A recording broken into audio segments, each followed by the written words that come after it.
मानपातने निरन्तरं निरन्तरं वशीकृत प्रतीत नंद नंदनेकदा करिष्यसि मा कृपा कटाक्ष भाजनम् तडित स्वर्ण चंपक प्रदीप्त गौर विग्रहे मुप्रभा प्रसास्त कोटि शारदेन्दु मंडले चित्र चित्र संच चकोर श्रावलोचने कदा करिष्यसि मा कृपा कटाक्ष भाजनम् मदोन्मदाति यौवने प्रमोदमान मंडिते प्रियानुराग रंजिते कला विलास पंडिते अनन्य धन्य कुंजराज्य काम केलिको विदे कदा करिष्यसि मा कृपा कटाक्ष भाजनम् अशेष हाव भाव धीर धीर हार भूषिते प्रभूत शाख कुंभ विकुंभ कुंसुस्तने पश्यत मंदहास चूर्ण पूर्ण सौख्य सागरे कदा करिष्यसि मा कृपा कटाक्ष भाजनम् गिरिनाल वाल वल्लरी तरंग रंग दोलते लताग्र लास्य लोल नील लोचनावलोकने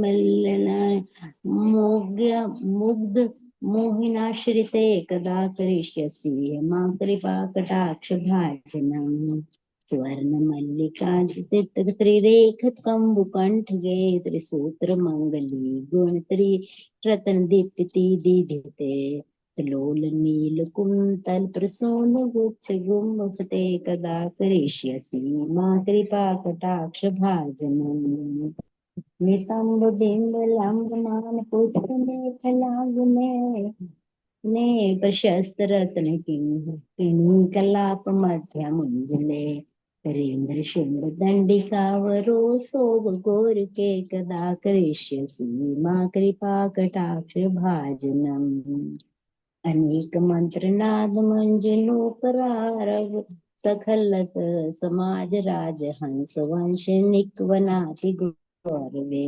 विलोल हेम वल्लरी विडम्बिका रुचंकर में कदा करिष्यसि मा कृपा कटाक्ष भाजनम् अनंत कोटि विष्णु लोक नमर पद्य जर्चिते हिमाद्रि जापलो में जाविरिंच जावर पदे अपार सिद्धि रिद्धि दिग्ध सत्पदालेख नखे कदा करिष्यसि मा कृपा कटाक्ष भाजनम् मखेश्वरी प्रियेश्वरी सवेदेश्वरी सुरेश्वरी त्रिवेद भारतीश्वरी प्रमाण प्रशासनेश्वरी रमेश्वरी क्षेमेश्वरी प्रमोद काननेश्वरी ब्रजेश्वरी ब्रजाधिपे श्री राधिके नमोस्तुते इति मम स्तुतिं सतवं निशम्य भानुनंदने करोतु संततम् जन्म कृपा कटाक्ष भाजनम भवेत तदैव सच्चित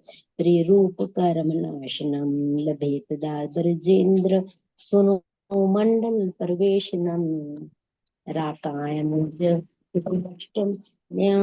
दशम्यं च विशुद्धि एकादश्यं त्रयोदश्यं य पठेत साधक सुधि यम यम कामयते कामं तं तमावृत्ति साधक राधा कृष्ण कृपा कटाक्षेन भक्ति स्यात् प्रेम लक्षण उरुदध्ने नाभिदध्ने हृदय कंठ के राधा कुंडल जले स्थिता यः पठेत साधकः शतं तस्य सर्वार्थ सिद्धि स्याद् वाक् सामर्थ्य तथा लभेत ऐश्वर्यं च लभेत साक्षादृशा पश्यति राधिकाम्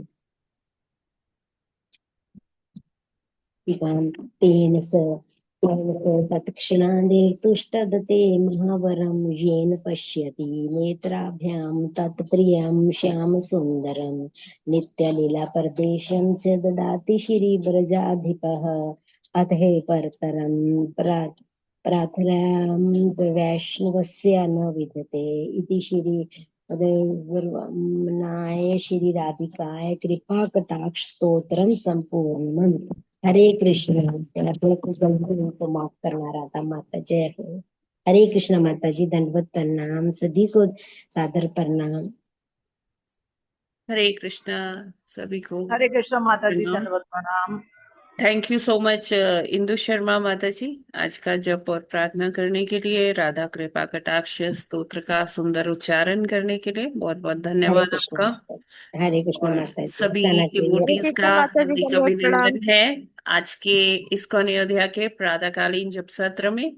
हरे कृष्णा हरे कृष्ण सभी माता जी, का हरे हरे कृष्णा, कृष्णा दंडवत माता जी, प्रणाम। दंडवत प्रणाम। हरे हरे हरे कृष्ण कृष्णा माता कृष्णा। जी, हरे दंडवत दंडवत कृष्णा। प्रणाम, प्रणाम। सभी को दंडवत प्रणाम। हरे कृष्ण माता जी, दंडवत प्रणाम। हरे कृष्णा प्रभु जी। अभी प्रभुपाद जी का आज का कोट देखते हैं। आज प्रभुपाद जी हमें क्या संदेश दे रहे हैं।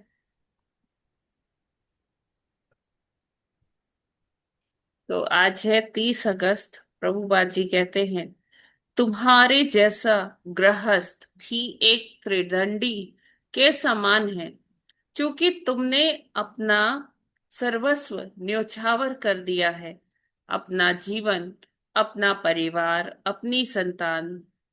तो तुम भी निश्चित रूप से त्रिदंडी सन्यासी हो। इस भावना को गंभीरता और निष्ठा से जारी रखो, और तब गृहस्थ की वेशभूषा में रहते हुए भी तुम सन्यासी रहोगे। रूपानुगा को पत्र, 30 अगस्त 1968। तो रूपानुगा प्रभु को प्रभुपाद जी ये पत्र लिखते हैं। रूपानुगा प्रभु जी बताते हैं अपने पत्र में प्रभुपाद जी को कि किस प्रकार मंदिर, बफलो एक जगह है वहां पर यूएस में। तो वहां के मंदिर का देखरेख और वहां का सारा कार्यभार रूपानुगा प्रभु के पास था।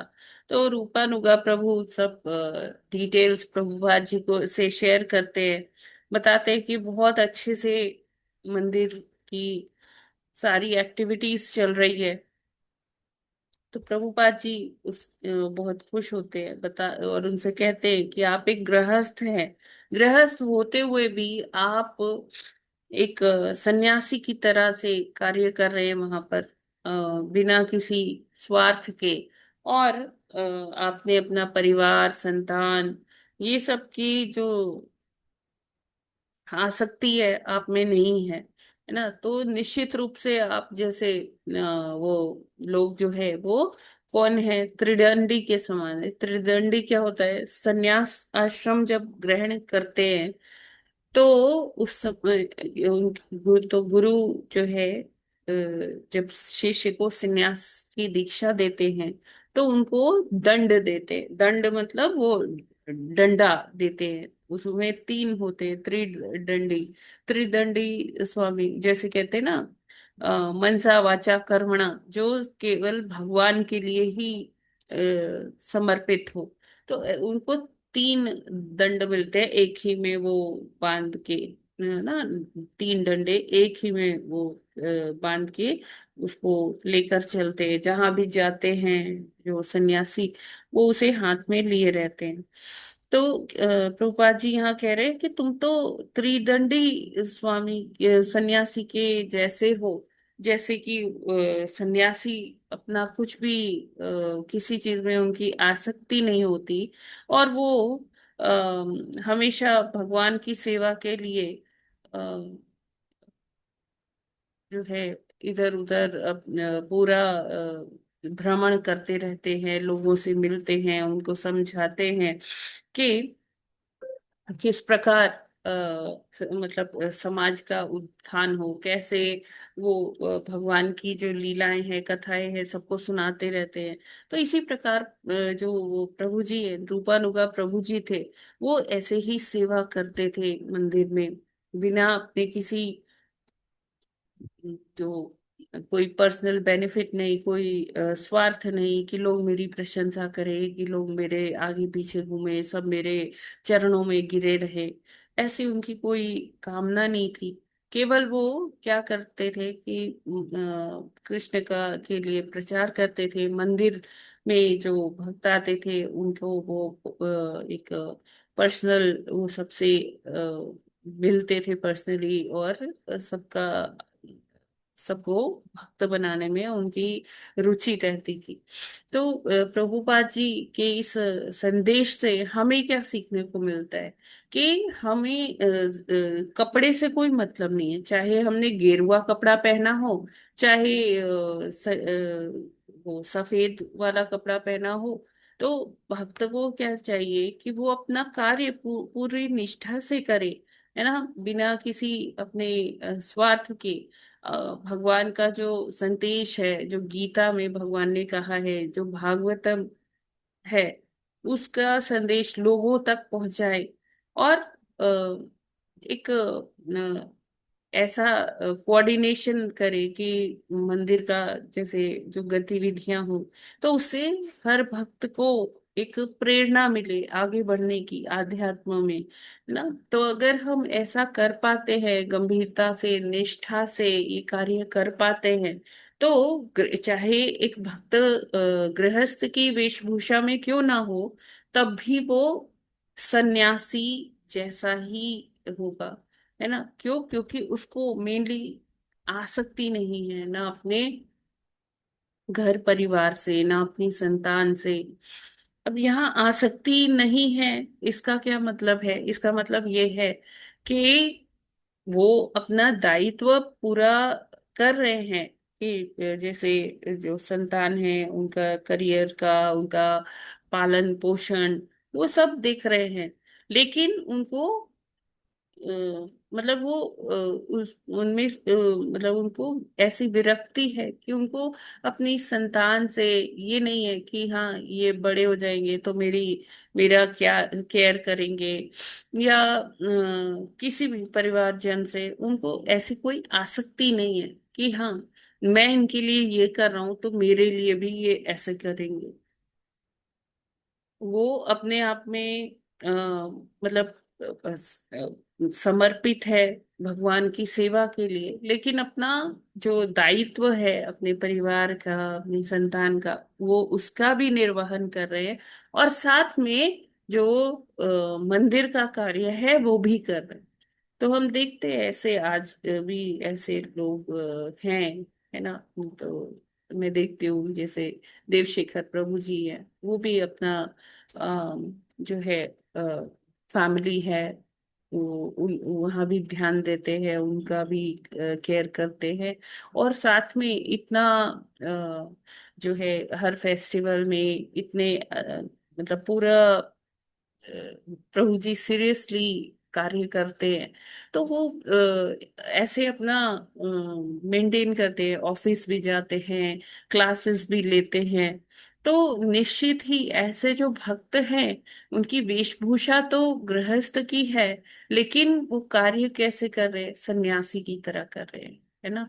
तो ऐसी मतलब वो ना तो उनमें किसी भौतिक चीज के लिए आसक्ति है। अगर आसक्ति है तो इस बात की है कि कैसे प्रचार हो, कैसे मंदिर का सब जो गतिविधियां है सब अच्छे से चले, भगवान की सेवा अच्छे से हो। तो ऐसे जो भक्त हैं वो गृहस्थ आश्रम में होते हुए भी वो संन्यास आश्रम की तरह से अपना जीवन जी रहे हैं।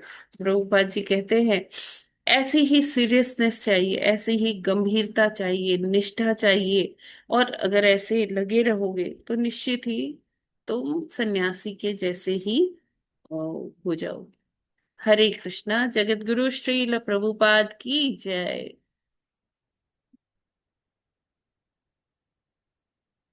आई hope it is clear to everyone. जय हरे कृष्णा।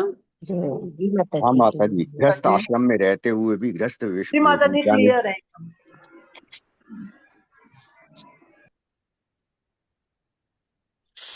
जी। तो आज अभी आगे बढ़ते हैं, भागवतम का अध्ययन करते हैं। आज हमें करना है श्लोका 19।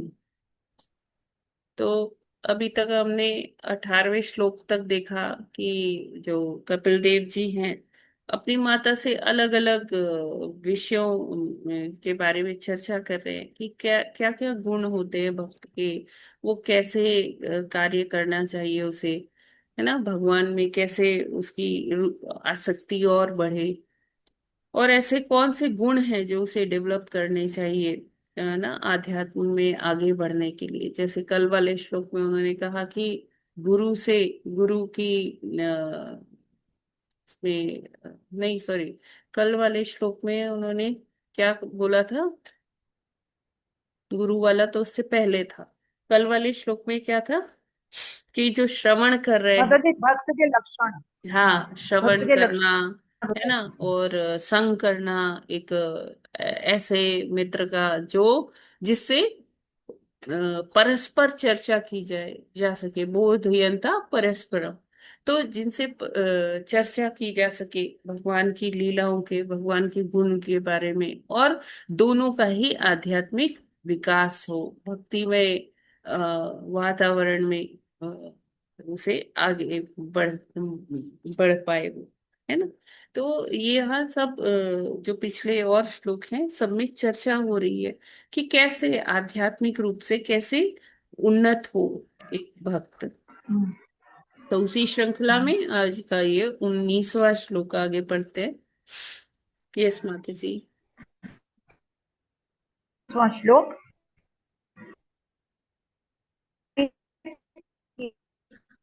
शुद्धाशयः पुरुषस्याञ्जसाभ्येति श्रुतमात्रगुणं हिमाम। हरे कृष्णा।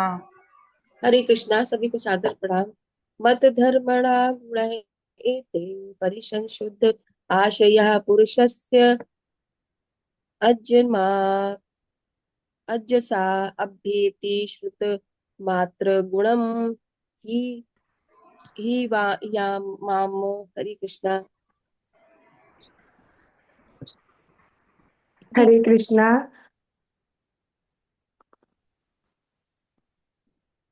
हरे कृष्णा। मधर्मणो गुणैरेतेः परिसंशुद्ध आशयः पुरुष अस्यांज साभ्येति श्रुत मात्र गुणम ही माम। हरे कृष्णा। सभी को दंडवत प्रणाम। हरे कृष्णा। मद्दर्मणो गुणैरेते परिसंशुद्ध आशयः पुरुषस्याञ्जसाभ्येति श्रुतमात्र गुणम ही माम। हरे कृष्णा माता जी, दंडवत प्रणाम। सभी भक्तों को सादर प्रणाम। हरे कृष्णा। वर्तमानो गुणे चेते परिसंचते आशयः पुरुषस्य श्रुति मात्र गुण ही माम। हरे कृष्णा। सभी को दंडवत प्रणाम। माता जी दंडवत प्रणाम। हरे हरे कृष्णा। सभी को दंडवत प्रणाम। मत धर्मणा गुण एते परिसंशुद्ध आशया पुरुषस्य अजंसा अभेति श्रुतमात्र गुणम ही माम। हरे कृष्णा। सभी को दंडवत प्रणाम। हरे कृष्णा। मत धर्मणो गुण रेते परिसंशुद्ध आशय पुरुषस्य असाम्भ्येति सूत्र मात्रण गुण ही माम। हरे कृष्ण। सभी को दंडवत प्रणाम। मत धर्म गुण गुणे परिस परिसस्वद आश्रय पुरुषस्य अंजसा अभियत श्रुत मात्र गुणम ही माम। हरे कृष्ण। सभी को दंडवत प्रणाम। हरे कृष्णा। मध्य में गुणे रेत है सत्परि संसुत आय सह पुरुषस्याञ्जे साभ्येति श्रुते मात्रे गुणं हि माम। हरे कृष्णा। हरे कृष्णा। मत धर्मरः गुणे एते परिसंसुद आशय पुरुषस्य अंजसा अभ्येति श्रेतुमात्र गुणम ही माम। हरे कृष्णा।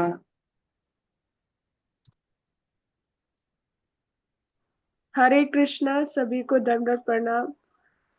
मद्धर्मणो गुणैरेति परिसंशुद्ध आशयाः पुरुषस्याञ्जसाभ्येति इति श्रुत्रमात्र गुणम ही माम। हरे कृष्ण सभी।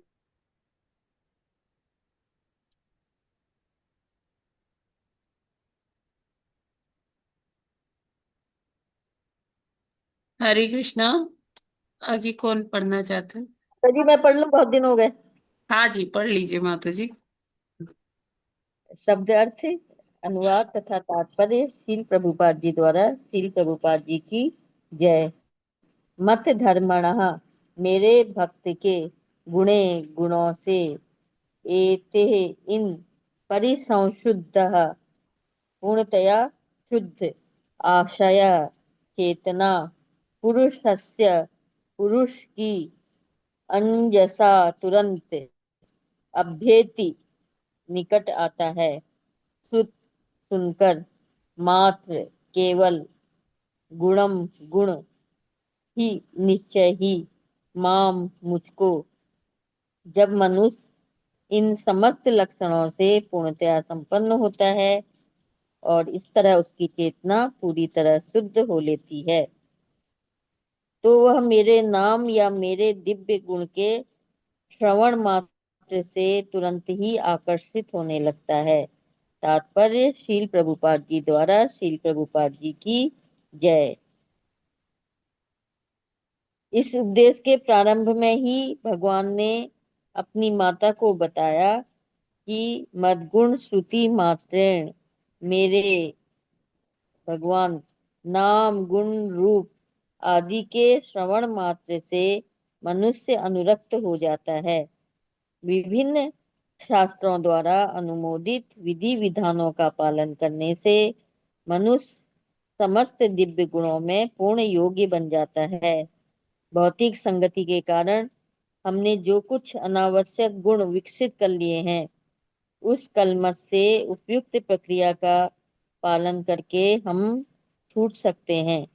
पिछले श्लोक में वर्णित दिव्य गुणों को विकसित करने के लिए हमें इन कलमश ग्रस्त गुणों से मुक्त होना चाहिए। हरे कृष्णा। श्रील प्रभुपाद हरे जी की कृष्णा। जय। थैंक यू सो मच माता जी। यहाँ पर यही बता रहे कि जो इसमें पूर्व के श्लोकों में डिस्कस किया गया है, एक भक्त को किस तरह से अपनी सर्विसेज एग्जीक्यूट करनी चाहिए, कैसे सेवा करनी चाहिए, कैसे उसे किसका संग करना चाहिए, है ना। और उसको जैसे पीछे के श्लोक में बताया गया कि उसको कोई मुक्ति की कामना नहीं होनी चाहिए, सालोक्य सारिष्टे, ये सारी जो मुक्तियां हैं, प्रकार है मुक्ति के, उसमें एक भक्त को कोई रुचि होती नहीं है, क्योंकि उसका तो मन किसमें लगा होता है?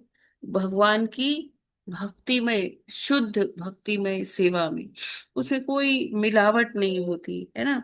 तो जैसे क्या बताया गया था कि जैसे गंगा जो है वो समुद्र में ही जाकर मिलती है ना। उसी तरह से जो भक्त है, उसकी जो भगवान के प्रति भक्ति है, वो कैसे, वैसे ही गंगा के समान अनइंटरप्टेड रहती है, उसमें कोई रुकावट नहीं आती, वो फ्लो करती, बहती रहती है ना। किसकी तरफ बहती रहती है? भगवान की तरफ बहती रहती है। ठीक भगवान इसी की। प्रकार जैसे गंगा जो है जाकर सागर में मिलती है, तो भक्त भी भगवान के लिए अपनी शुद्ध भक्तिमय सेवा इसे प्रदान करता रहता है। भगवान के प्रति उसकी अनुरक्ति वैसे ही फ्लो करती है, वैसे ही बहती रहती है जैसे गंगा जी।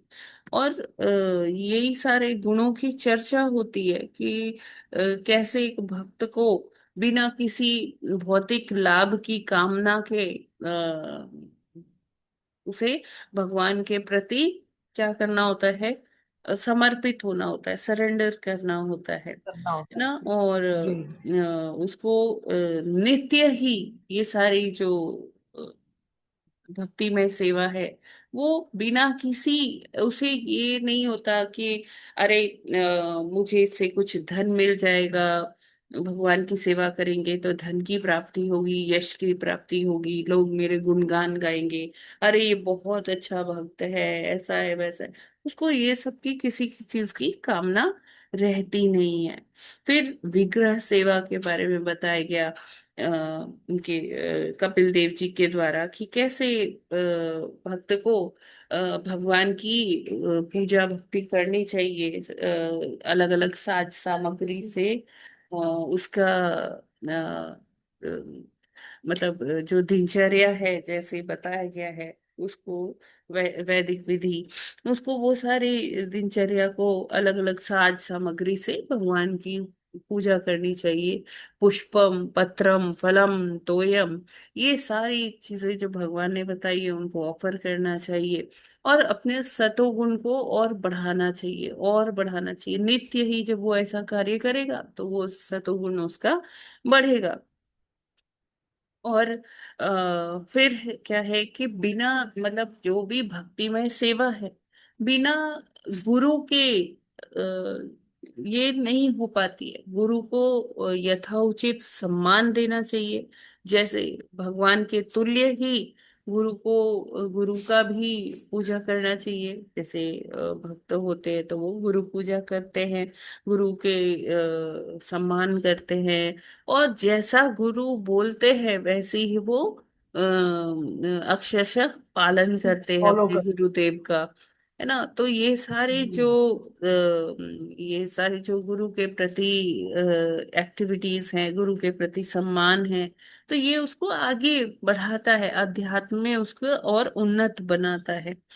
तो जो भक्त है उसको श्रवण क्या करना चाहिए, फिर क्या बताया कपिल देव ने, उसको हमेशा भगवान के पवित्र नाम लीला लीलाओं का गुण के बारे में चर्चा करनी चाहिए, और उसको श्रवण भी करना चाहिए, और उसको संग ऐसा करना चाहिए कि जिससे कि उसकी हमेशा वो चर्चा करके या किसी का संग करके आध्यात्मिक उन्नति हो।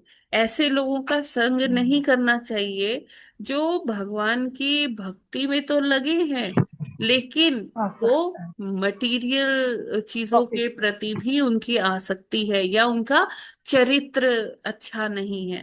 तो भले ही वो भक्त है लेकिन अगर चरित्र अच्छा नहीं है तो ऐसे व्यक्ति का ना तो निंदा करनी चाहिए और ना ही उसका संग करना चाहिए। तो ये सारे विभिन्न गुण कपिल देव जी ने अपनी माता से इसका चर्चा किया, और बताते हैं कि जो ये, क्योंकि हम ये भौतिक जगत में आए हैं तो हम सब में क्या है कि इस भौतिक जो संगति है इसके कारण हमारे अंदर बहुत सारे कल्मश कलमश आ जाते हैं।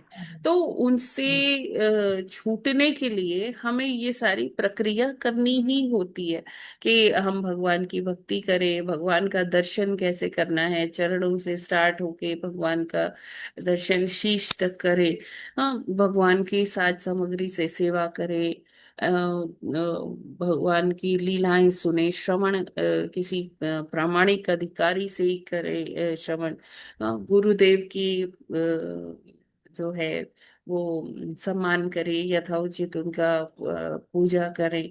तो ऐसे ये सब अगर हम करते हैं, ये सब ये सब जो बताई गई है विधियां, इसका पालन करते हैं, तो निश्चित ही हम इस भौतिक संदूषण से अपने आप को की रक्षा कर सकते हैं और आध्यात्मिक रूप से और उन्नत हो सकते हैं। उन्नत होते हैं। दिव्य गुणों को अपने अंदर जैसे जैसे विकसित करेंगे वैसे ही इस कल्मश युक्त संसार से हम मुक्त होने की ओर अग्रसर होंगे।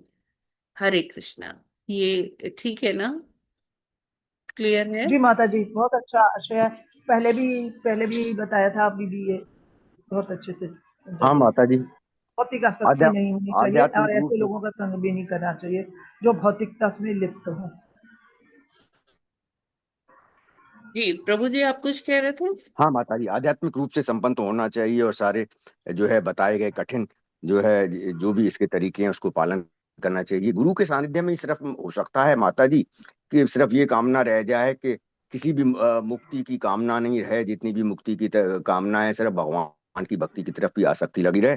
परंतु वास्तव में यह एक काफी कठिन कार्य भी है कि भक्ति भी इंसान करता जाए, देवताओं की भी भक्ति छोड़ दे, भगवान की भी भक्ति करने लगे और मन से करने लगे, सब गुणों का पालन कर ले, 24 गुण भी डेवलप करे, और सब सिंपल भी हो, साधारण भी हो, और सब नियमित रूप से करे, पुष्प पत्र करे, परंतु ये वो आशा न करे कि उसको जो है भगवत प्राप्ति होगी, भगवत धाम जाएगा, सारूप्य होगा और सालोक्य होगा।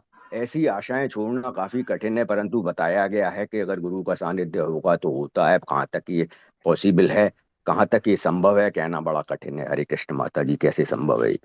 भक्ति लेकिन इंसान अगर करता ही तो लेकिन है। अगर भागवतम में लिखा है तो हमें संशय नहीं करना चाहिए कि पता नहीं कैसे होगा, होगा भी कि नहीं होगा। ये जो हमारा बिल्कुल संशय है, ये हमें हमारे आध्यात्मिक उन्नति उन्नति में से बाधक है। परे ले जाता है। जितना हम पढ़ के सोचते हैं कि हाँ हमारा होगा, उतना ही हम पीछे हो जाते हैं इस पे संशय करके। हाँ लिखा तो है लेकिन पता नहीं कैसे होगा, तो ये सोचना प्रभु जी, ये हमें पीछे कर देता है, धक्का दे देता है पीछे, कि संशय है। तो मैं हमेशा कहती हूँ कि गुरु के वाक्य पर और जो इसमें लिखा है भागवतम में, हमें उसमें संशय पूरा नहीं होना विश्वास। चाहिए। हमें ये इतनी दृढ़ता से विश्वास होना चाहिए कि हाँ अगर इसमें लिखा है तो जरूर ऐसा ही होगा। इसमें 1% हमें बिल्कुल भी संदेह ना करें। क्यों? क्योंकि देखिए 9.22 एक श्लोका है भगवत गीता का, उस कौन सा माता जी? 9.22। अच्छा माता जी। हाँ, तो उसमें क्या आता है कि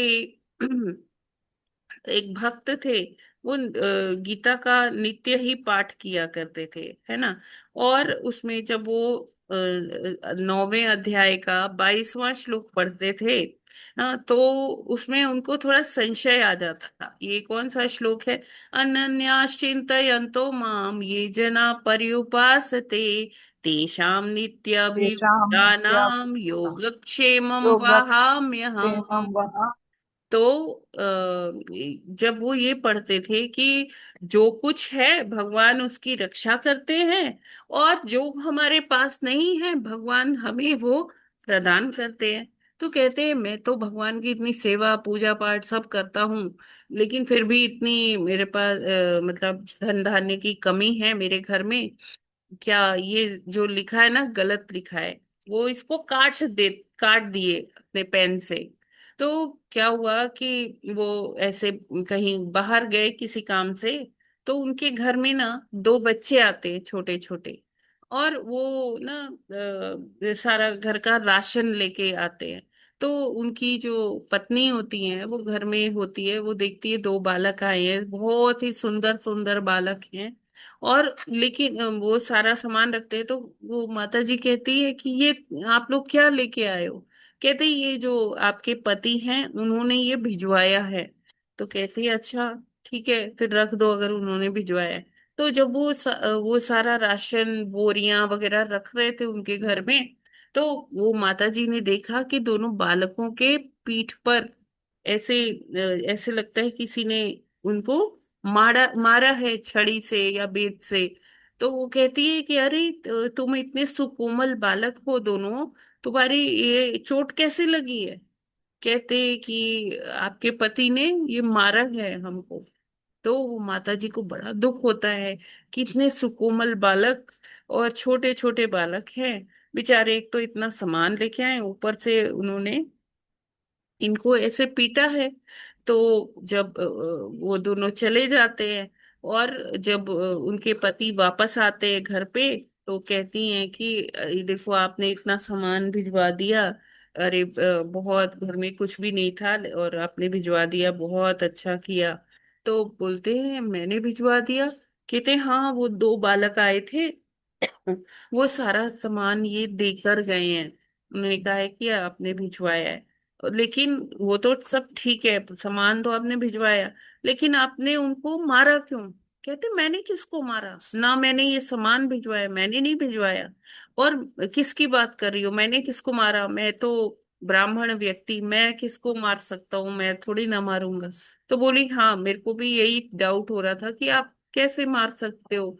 लेकिन उन्होंने बालकों ने कहा कि हमारे पीठ पर जो ये घाव है ना, ये आपके पति ने ही मारा है हमें। तो तब उनको याद आता है कि उन्होंने गीता में वो श्लोक काटा था। हाँ, और मन में सोचा था कि ये तो गलत बोला है, गलत लिखा हुआ है यहाँ पे। ऐसा कुछ नहीं होता कि भगवान हमारी जो कमी होती है उसे पूरा करते हैं।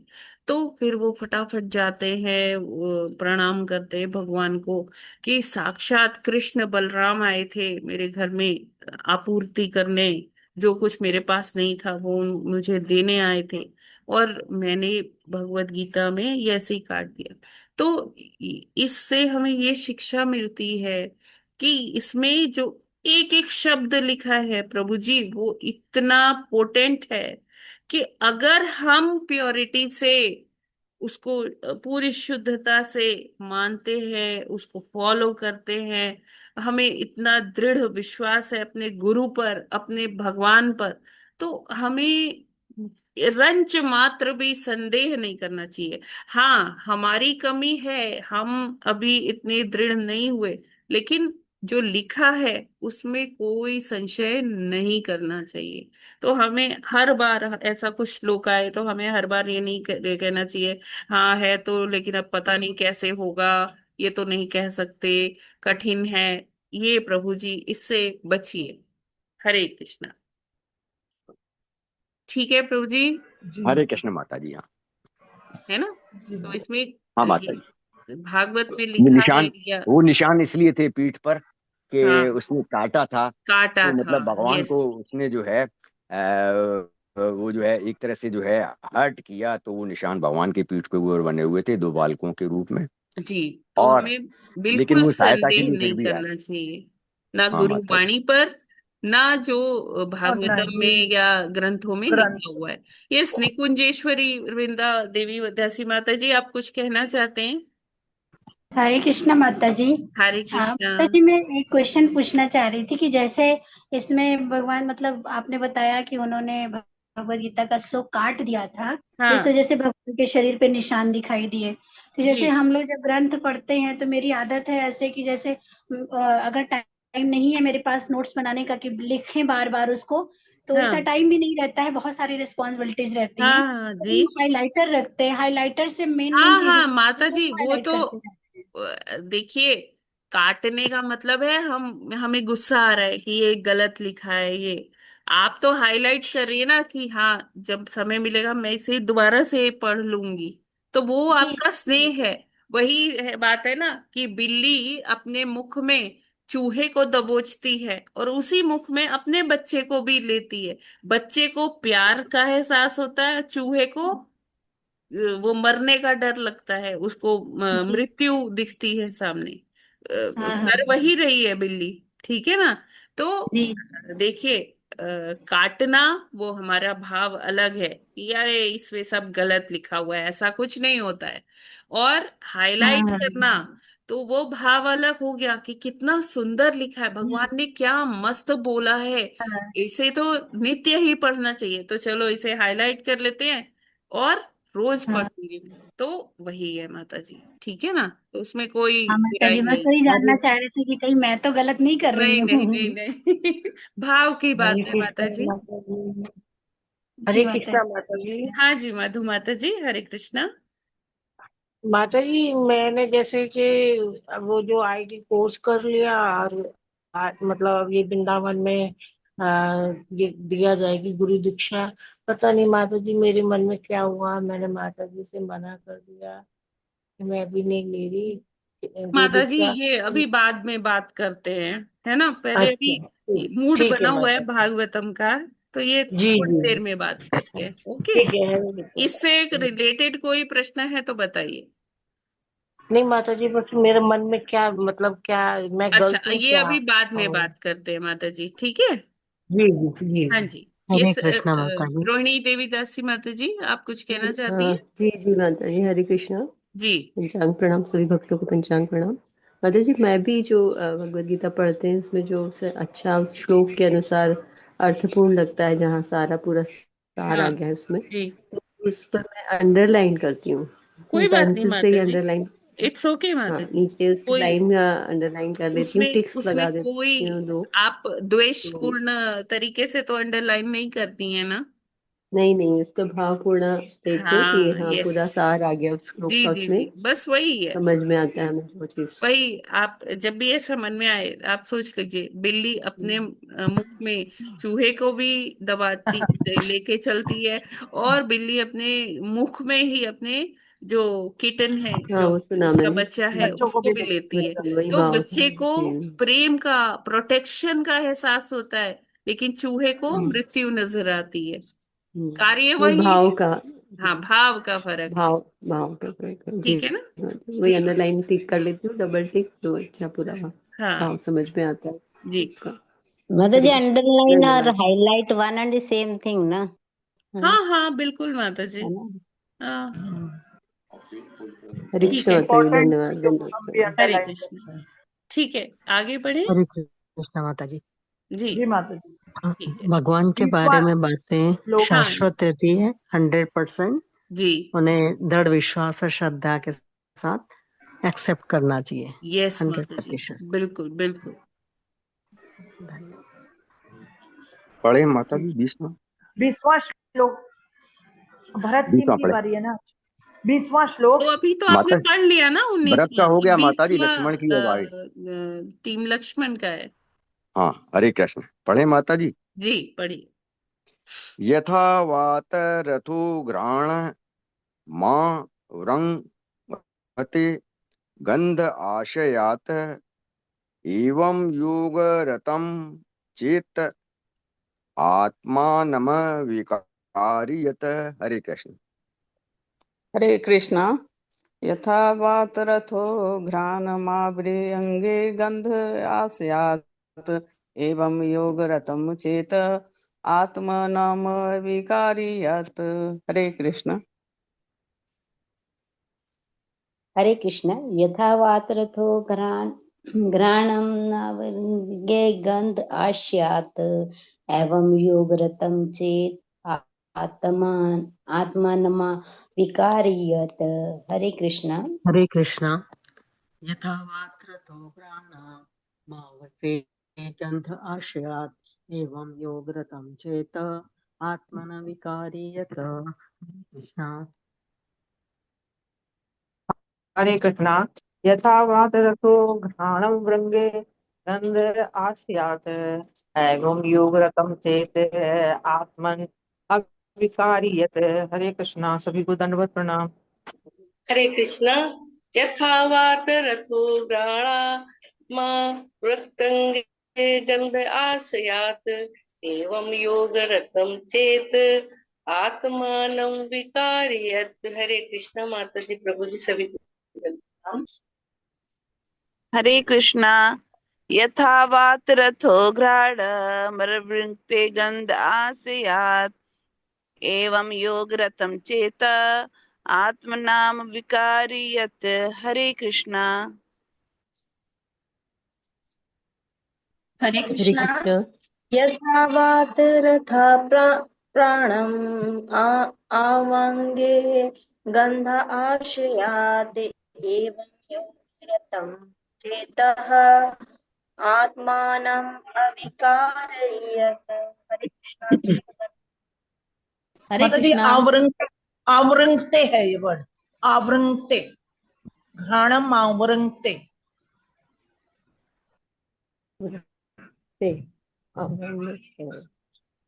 हरे कृष्ण। यथा हरे कृष्ण।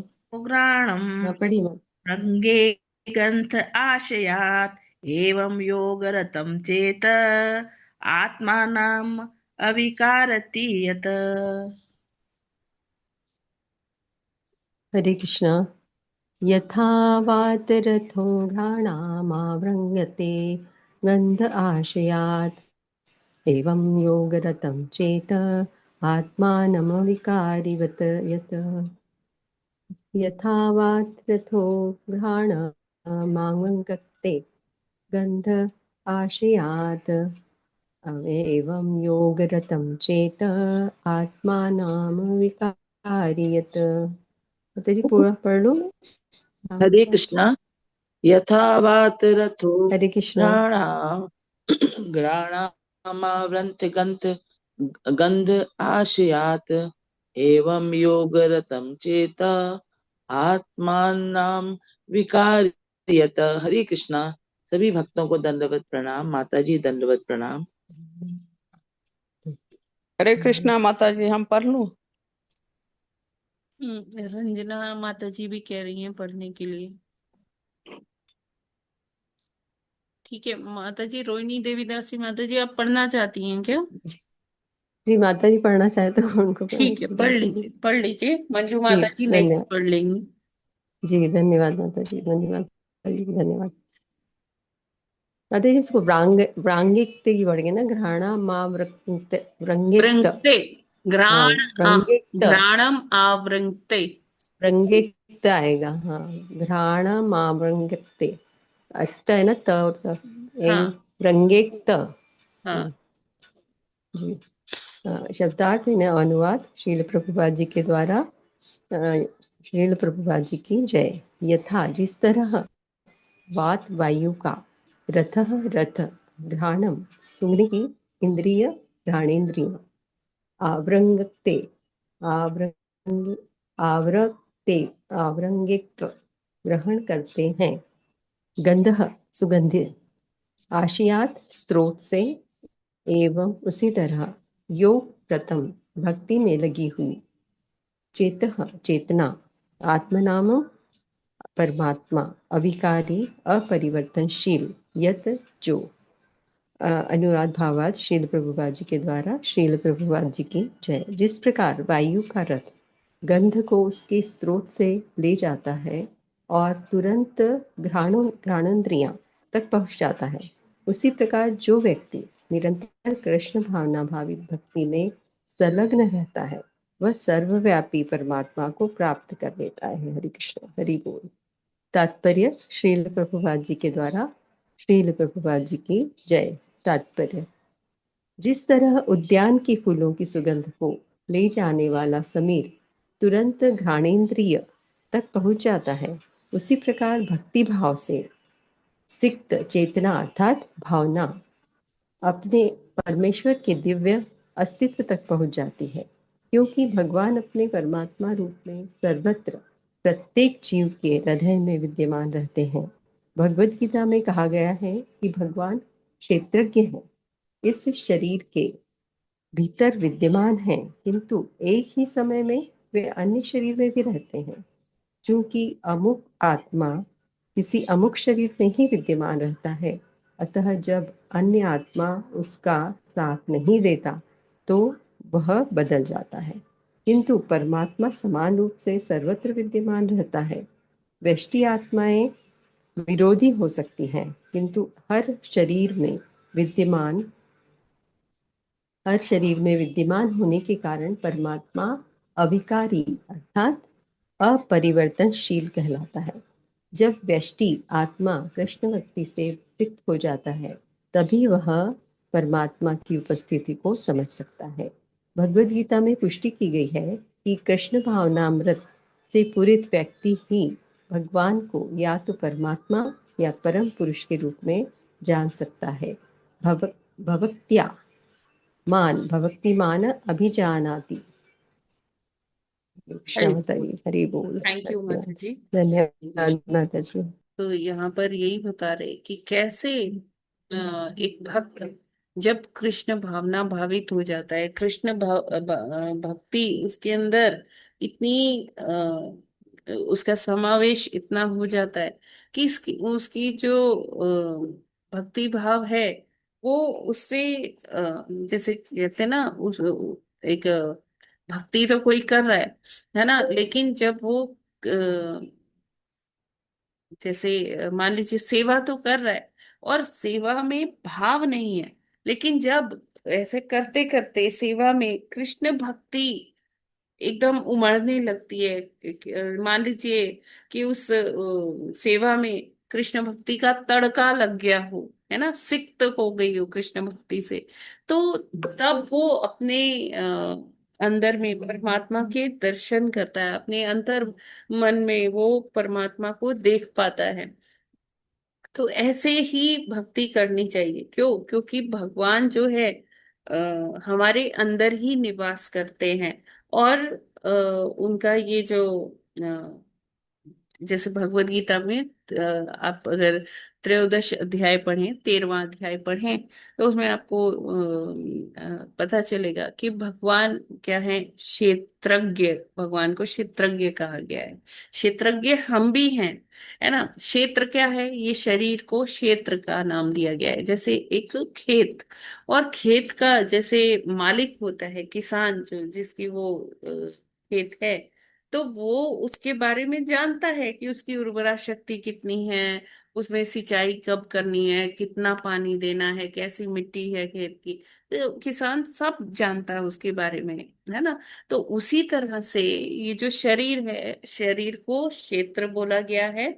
और उसके बारे में हम भी जानते हैं, अपने शरीर के बारे में, कि क्या हमें सूट करता है, क्या हमें सूट नहीं करता, इस चीज से मुझे एलर्जी है। ये जानते हो ना आप अपने शरीर के बारे में। तो हम भी क्षेत्रज्ञ हैं, लेकिन हम कैसे क्षेत्रज्ञ हैं, हमें बहुत अल्प मात्रा में क्षेत्र के बारे में ज्ञान है। लेकिन भगवान जो है, भगवान को सब कुछ पता है, अगला पिछला, क्या हो रहा है, क्यों हो रहा है, कैसे हो रहा है। तो हम उतना नहीं जान पाते, लेकिन भगवान को सारा चीज पसंद है, सॉरी, सारा चीज पता है। तो वो उनको इसलिए पूर्ण क्षेत्रज्ञ कहा गया है, क्योंकि वो पूरी तरह से जानते हैं कि ये जो आत्मा है, जीवात्मा है, ये कहाँ से आया है, पहले ये किस शरीर में था, आगे आने वाले जन्मों में वो किस शरीर में होगा। तो भगवान ये सब जानते हैं हमारे बारे में। और हमें भी क्या करना चाहिए, ऐसे जो भगवान जो हमारे साथ हर दुख में, हर कष्ट में, हर सुख में हमारे साथ ही होते हैं, तो हमें उनको उसके लिए हमें उनके कृतज्ञ होना चाहिए। और दूसरी चीज है कि ये जो परमात्मा है, जी जैसे हमारे अंदर है, हमारे हृदय में रहते हैं, तो जितने और भी व्यष्टि आत्माएं हैं, उनके भी हृदयों में यही परमात्मा रहते हैं। जैसे समझ लीजिए क्लोन बना के जो क्षीरोदक्षाई विष्णु हैं, वो अपने को विस्तार करते रहते हैं अलग अलग जीवों में। तो हमें जो है, जो भक्ति जब हम करेंगे, जो सेवा कर रहे हैं, अगर हम उसमें भक्ति भी मिला देंगे, तो ऐसा करने से क्या है कि हमें परमात्मा की जो स्थिति है वो समझ में आ सकती है। उनकी उपस्थिति के बारे में हम एकदम श्योर हो सकते हैं। हम कहते हैं, जैसे कभी संदेह होता है कि लिखा तो है, अब पता नहीं है हमारे हृदय में या नहीं। कुछ वो कराते हैं, एमआरआई कराते हैं, सीटी स्कैन कराते हैं, एक्सरे कराते हैं, अल्ट्रासाउंड कराते हैं, तो उसमें दिखते तो है नहीं परमात्मा। अब पता नहीं है कि नहीं है, तो हमारे अंदर ऐसा संशय आता रहता है। लेकिन हमें ये जानना होगा कि हमारी जो ये भागवतम लिखे हैं, जो हमारे ग्रंथ लिखे हैं, साधु लोग जो हमारे आचार्य हुए हैं, तो वो अपने तपोबल से वो छोटी से छोटी चीज के अंदर प्रवेश कर सकते हैं। इतनी छोटी कि जैसे अणु है ना, तो उसके अंदर वो जा सकते हैं, नाभिक के अंदर वो वास करते हैं, तो मतलब वहां देख सकते हैं। और बड़ी से बड़ी चीज जैसे कि ग्रह आदि, जैसे बृहस्पति, शनि, सूर्य, उसमें भी वो भ्रमण कर सकते हैं, तो उन्होंने अपने उसी अनुभव के आधार पर ये सारी बातें कही हैं, है ना। तो हमें उसमें बिल्कुल भी रंच मात्र भी संदेह नहीं करना चाहिए कि परमात्मा पता नहीं है कि नहीं है। वो हम सबके अंदर वास करते हैं, हृदयों में, और हमें सहायता करते हैं कि हम अपनी आध्यात्मिक यात्रा में आगे बढ़ें। और हमें वो ही चीज प्रदान करते हैं जो हमारी आध्यात्मिक यात्रा के लिए और सहज बना दे, और सही कर दे हमारे जो सोचने की शक्ति, वैचारिक शक्ति है। तो इस तरह से हमें जब हम इसमें पढ़ते हैं ना कि हाँ ये ऐसे होता है, ये जो नाभिक है उसमें भी भगवान है, हर ग्रह में भगवान है, चाहे वो छोटे से छोटे माइक्रो ऑर्गेनिज्म हो या फिर वो बड़ी से बड़ी एंटिटी हो जैसे कि कोई ग्रह। तो उसके बारे में जो भी लिखा गया है तो आचार्यों के अनुभव के अकॉर्डिंग लिखा गया है।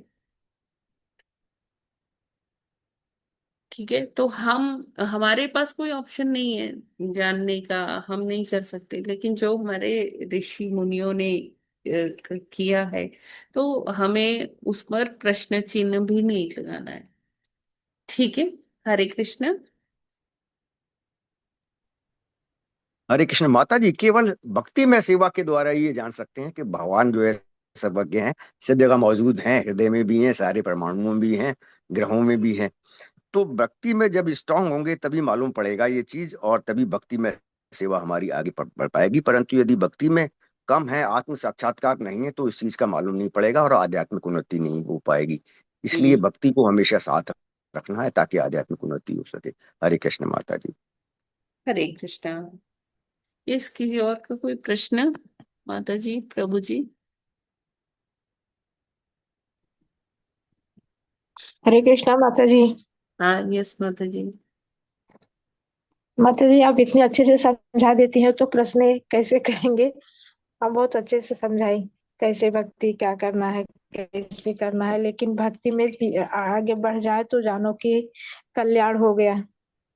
बढ़ेंगे ही माता जी, जब वो सारी सेवाएं कर रहे हैं प्रभुपाद जी के हिसाब से, अपनी दिनचर्या का पालन कर रहे हैं, तो उसमें कोई संदेह होना ही नहीं चाहिए। बस जी गुरु माता की जी। वाणी पर हमें बहुत पूरा अटूट भरोसा होना चाहिए। तो उनके जी माता के लिए हमारी जितनी श्रद्धा है, उनके प्रति जितना विश्वास है, वो ही हमें आगे बढ़ा देगा माता जी। लेकिन जी माता घड़ी जी। घड़ी उनको कहते रहेंगे पता नहीं अब क्या लिखा है, कैसे होगा, तो फिर नहीं हो पाता है। केवल बस हरे ये कृष्ण माता जी। भक्ति आगे बढ़ती रहे तो सब कुछ हो जाएगा माता जी। हाँ जी, बिल्कुल। हरे कृष्ण माता जी, हम एक कदम बढ़ाते हैं तो भगवान हमें लेने के लिए 10 कदम आगे बढ़ाते हैं, 100 कदम आगे बढ़ाते हैं। भगवान स्वयं चाहते हैं कि हमारे धाम में आए सब भक्त लोग। तो माता जी इस प्रकार जो हम लोग भक्ति कर रहे हैं तो भक्ति सिक्त चेतना से कर रहे हैं, तो भगवान तो सर्वव्यापी हैं। भगवान तक के अस्तित्व तक तो हमारी जो है भक्ति पहुंच रही यही होगी ना, ऐसा आशा करनी चाहिए ना। हरे कृष्ण माता जी। यस जी, हरे कृष्ण। हरे कृष्ण माता जी। यस, और कोई किसी का कोई डाउट या कोई कुछ ऐड करना चाहते हैं जी बताएं।